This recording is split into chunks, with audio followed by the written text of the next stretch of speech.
నమస్తే, welcome to our channel. నేను మీ అనిల్. టాలీవుడ్లో తీవ్ర విషాదం చోటు చేసుకుంది. ప్రముఖ నిర్మాత త్రిపురనేని చిట్టిబాబు హఠాత్ మరణం పొందారు గత కొద్ది నిమిషాల కింద. సో గుండెపోటుతో ఆయన మరణించినట్టుగా అయితే మనకు తెలుస్తూ ఉంది. టాలీవుడ్తో ఆయనకి ఉన్న అనుబంధం ఇప్పటిది కాదు, కొన్ని దశాబ్దాలుగా ఆయనకు సినీ ఇండస్ట్రీతో అనుబంధం ఉంది. ఎందుకంటే ఆయన ఒక ప్రొడ్యూసర్గా తన ప్రస్థానాన్ని మొదలుపెట్టడం జరిగింది తెలుగు సినిమా ఇండస్ట్రీలో. చిట్టిబాబు గారి తండ్రి కూడా ఒక నటుడు కాబట్టి, సో అదే కుటుంబానికి చెందినటువంటి చిట్టిబాబు తన తండ్రి బాటలోనే సినిమా ఇండస్ట్రీలో అడుగుపెట్టి ప్రొడ్యూసర్గా ఎదగడం జరిగింది. అదేవిధంగా చూసుకుంటే అటు మా ప్యానల్లో ఏదైతే మా అసోసియేషన్లో ఒక కీలక మెంబర్గా వ్యవహరించేవాడు, ఆ ప్యానల్లో ఎవరు నిల్చుంటే వాళ్ళందరికీ కూడా సపోర్ట్ చేస్తూ సినిమా ఇండస్ట్రీలో జరిగేటువంటి కొన్ని అవినీతిని కావచ్చు, అవకతవకల్ని కావచ్చు, సినిమా ఇండస్ట్రీలో కొంతమంది పెత్తనం చేసేటువంటి హీరోల పైన, ప్రొడ్యూసర్ల పైన ఎన్నోసార్లు కూడా ఆయన కామెంట్ చేయడం జరిగింది. ముఖ్యంగా సినిమా ఇండస్ట్రీకి సంబంధించినటువంటి విషయాలు ఏదైతే ఉంటాయో దానిపైన ఎక్కువ సార్లు టీవీ డిబేట్లో ఆయన పాల్గొనడం జరిగింది. సో సినిమా ఇండస్ట్రీ పైన ఎవరైనా వ్యతిరేకంగా వ్యాఖ్యలు చేసినా, లేదా సినిమా ఇండస్ట్రీలోనే వారు ఏదైనా పెత్తనం చేస్తూ ఏదైనా తప్పు చేస్తే ఆయనే టీవీల ముందు కూర్చొని ఆ డిబేట్లో పాల్గొనేవారు. సో ఆయనకు ఆ పేరు ఉంది, ఒక రెబల్ వ్యక్తిగా ఒక మంచి పేరు కూడా సంపాదించుకోవడం జరిగింది త్రిపురనేని చిట్టిబాబు గారు. సో ప్రొడ్యూసర్గా సినీ ప్రస్థానం ప్రారంభించారు. ఆంధ్రప్రదేశ్లో జన్మించారు త్రిపురనేని చిట్టిబాబు. ఇందాక నేను చెప్పినట్టు తండ్రి కూడా సినిమా ఇండస్ట్రీ కాబట్టి అదే సంస్కృతి ఉంది కాబట్టి అందులోకి వెళ్ళడం జరిగింది.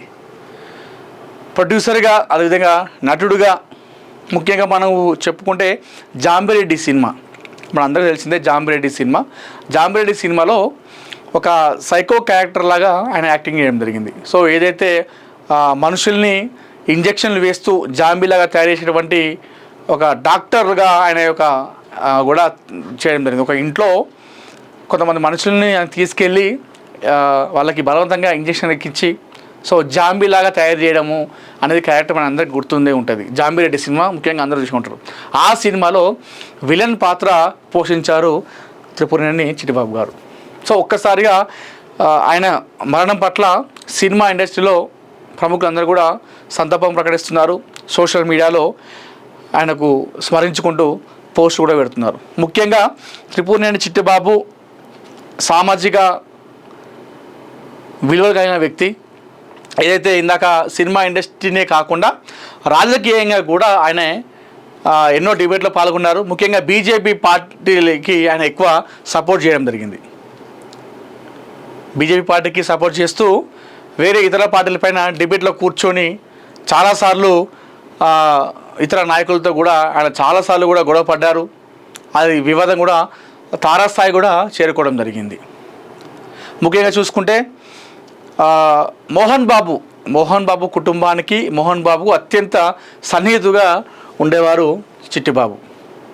మోహన్ బాబు కుటుంబం మొన్న మంచు విష్ణు మా ప్యానల్లో నిల్చున్నప్పుడు ప్రెసిడెంట్గా, అప్పుడు ఓవరాల్గా ఆయన మోహన్ బాబుతో తిరుగుతూ మంచు విష్ణు గెలిచే విషయంలో ఆ టీవీ డిబేట్లలో కావచ్చు, ఆయనకు ఓట్లు ఏమని చెప్పేసి సినిమా నటులను అభ్యర్థించడం విషయంలో కావచ్చు, సో ఆయన చాలా కష్టపడ్డారు. ముఖ్యంగా మోహన్ బాబు కుటుంబానికి అత్యంత సన్నిహితుడిగా ఉండేవారు త్రిపురనేని చిట్టిబాబు. అంతేకాకుండా అప్పుడప్పుడు మెగా ఫ్యామిలీ పైన కూడా ఆయన చాలాసార్లు విమర్శలు కూడా చేయడం జరిగింది. నాగబాబు అయితేనేమి, పవన్ కళ్యాణ్ అయితేనేమి, చిరంజీవి అయితేనేమి, వీళ్ళందరిపైన కూడా ఆయన చాలాసార్లు ఘాటు వ్యాఖ్యలు చేస్తూ కూడా వార్తలు నిలిచేవారు. అటు మెగా ఫ్యామిలీ ఫ్యాన్స్ అందరికి కూడా ఆయన చాలాసార్లు టార్గెట్ కూడా అవ్వడం జరిగింది. టార్గెట్ కూడా అయ్యారు.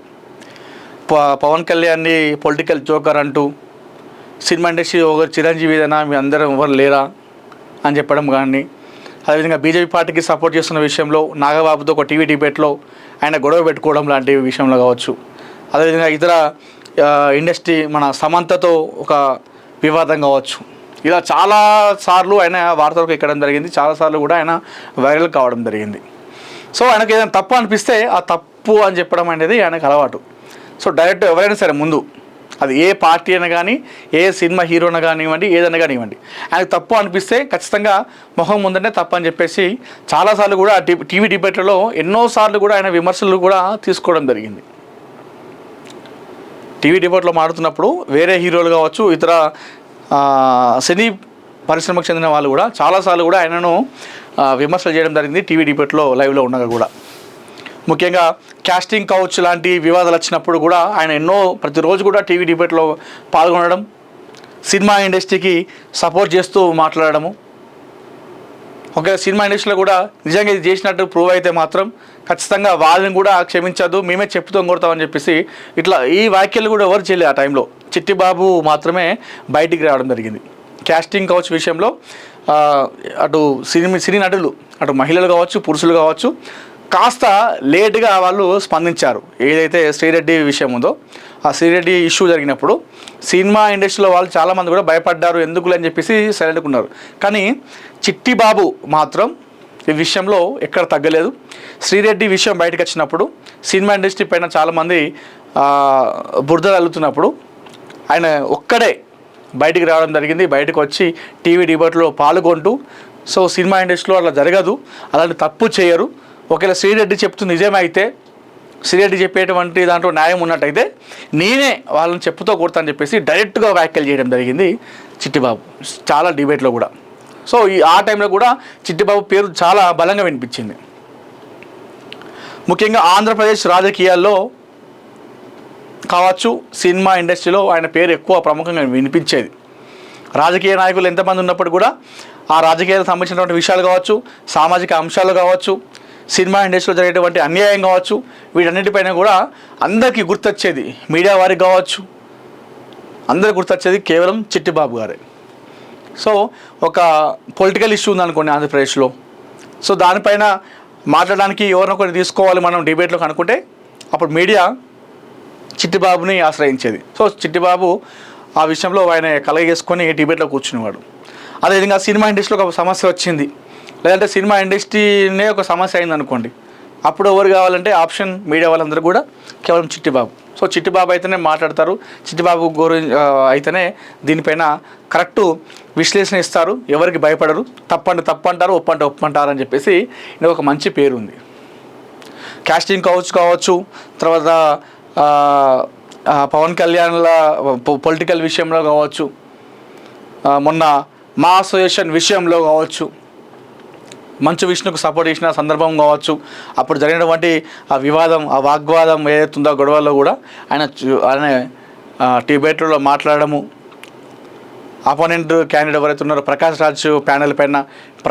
రాజ్ పైన తీవ్రమైన వ్యాఖ్యలు చేయడము, ఇవన్నీ చేస్తూ చాలామంది కూడా ఆయన టార్గెట్ కావడం జరిగింది. కానీ ఎప్పుడు కూడా భయపడలేదు చిట్టిబాబు. సో ధైర్యంతో ముందుకు వెళ్ళడము, మాట్లాడడము, అన్యాయాన్ని ఎదిరించడము, ముఖ్యంగా సామాజిక అంశాల్లో మాత్రం ఆయన బాగా బయటికి కనిపించేవాడు. అంటే సినిమా ఇండస్ట్రీకి చెందిన వ్యక్తి అయినప్పటికీ కూడా సామాజిక అంశాలపైన ఎక్కువ స్పందించేవాడు. ఎవరు ఏది మాట్లాడినా, ఎవరు ఏది చేసినా కూడా ఆయన స్పందించి ముందుకు వచ్చి మాట్లాడేవారు. మోహన్ బాబుతో చాలా అంటే చాలా సఖ్యతగా ఉండేవారు. మోహన్ బాబుతోనే ఆయనకు ఒక మంచి అనుబంధం ఉంది. సో మోహన్ బాబు గురించి ఎవరైనా అగైనెస్ట్గా మాట్లాడితే వారిని అగైనెస్ట్గా ఎవరైతే మాట్లాడతారో మోహన్ బాబుకి వ్యతిరేకంగా, సో వారిపైన ఈయన దుమ్మెత్తి పోసేవారు మోహన్ బాబుకు సపోర్ట్ చేస్తూ. మొన్న మంచు మనోజ్ ఏదైతుందో, మంచు విష్ణు ఇద్దరి మధ్యలో గొడవలేనే కదా, ఆ విషయంలో కూడా మంచు మనోజ్ని చాలా అంటే చాలా ఆయన విమర్శలు చేయడం జరిగింది. మనోజ్ని కూడా తిట్టడం జరిగింది. మోహన్ బాబును నువ్వు తండ్రి అయితే నీకు ఆయన అట్లా ఇస్తావు ఎట్లా చేస్తావు అని చెప్పేసి మోహన్ బాబుకి చాలాసార్లు అట్లా మద్దతు నిలిచాడు. సో ఆయన ఒక్కసారిగా గుండెపోటుతో మరణించడం అనేది అది సినిమా ఇండస్ట్రీకి ఒక తీరని లోటు అని చెప్పుకోవాలి. ఆయన రచయితగా, నిర్మాతగా, నటుడుగా, ఒక సామాజికవేత్తగా, ఒక మంచి పేరు సంపాదించుకోవడం జరిగింది. ఇంకా కాంట్రవర్సీలో కూడా ఆయనకు ఒక కేర్ ఆఫ్ అడ్రస్గా కూడా మారడం జరిగింది చాలాసార్లు, చాలా సందర్భాల్లో కూడా. డిబేట్లలో చాలాసార్లు వేరే వాళ్ళపైన, ఇతరులపైన తీవ్రమైన స్థాయిలో విరుచుకుపడ్డారు. అదే తరహాలో తీవ్రంగా కూడా ఆయన ఎదుర్కొన్నాడు కూడా. అంటే లైవ్లో ఆయన తిట్టడము, అవమానపరచడం, ఇవన్నీ కూడా ఆయన ఎదుర్కోవడం జరిగింది.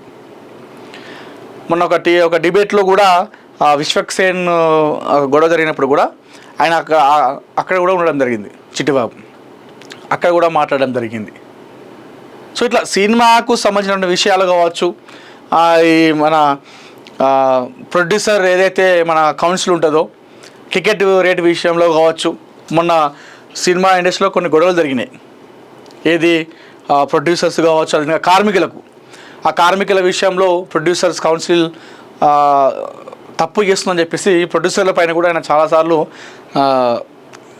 గలమెత్తడం జరిగింది, విమర్శలు చేయడం జరిగింది. ముఖ్యంగా ఆయన టార్గెట్ ఏంటంటే పెద్ద పెద్ద హీరోలు ఎవరు ఉంటారు, పెద్ద నిర్మాతలు ఎవరైతే ఉంటారో, అంటే వేరే వాళ్ళకు ఛాన్స్ ఇవ్వకుండా మొత్తం వీళ్ళే పెత్తనం చేస్తున్నారు, చిన్న చిన్న హీరోలను తొక్కేస్తున్నారు, చిన్న సినిమాలను చంపేస్తున్నారు అనేది ఆయన భావన. ఆ విషయంలో పెద్ద పెద్ద హీరోలను, పెద్ద పెద్ద ప్రొడ్యూసర్లను కూడా ఆయనే విమర్శలు చేస్తూ ఎప్పుడు వార్తలు నిలిచేవారు. సో ఒక్కసారి ఆయన మరణించడంతో ప్రస్తుతం టాలీవుడ్లో ఒక విషాదం అయితే కనిపిస్తూ ఉంది. ప్రముఖులందరూ కూడా సంతాపం ప్రకటిస్తున్నారు. ఇప్పటికే ఆయన ఇంటి వద్దకు చేరుకున్నారు కొంతమంది ప్రముఖులు కూడా. సో రేపు ఇంకా ఆయన పార్థివ దేహాన్ని సందర్శించడానికి కూడా చాలామంది ప్రముఖులు కూడా రాబోతున్నారు. సో మనకైతే గుండెపోటుతో మరణించారని చెప్పేసి తెలుస్తూ ఉంది. సో ఇంకా పూర్తి అప్డేట్ అయితే మనకు రేపు ఉదయం అయితే మొత్తం తెలుస్తుంది. సో కొద్ది నిమిషాల కిందనే ఆయన చనిపోవడం జరిగింది.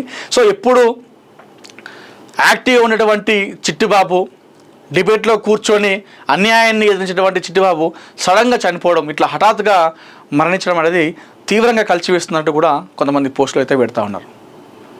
సో చిట్టిబాబు ఆయన బయోగ్రఫీ కావచ్చు, ఆయన వివాదాలు కావచ్చు, ఆయన సినీ ప్రస్థానం కావచ్చు, మొత్తంగా చూసుకుంటే ఇవన్నీ చెప్పుకోవాలి. సో రేపైతే ఆయన అంత్యక్రియలు కూడా రేపు జరిగేటువంటి అవకాశం ఉన్నట్టుగా అయితే మనకు కొంతమంది సోర్స్ ద్వారా అయితే తెలుస్తూ ఉంది.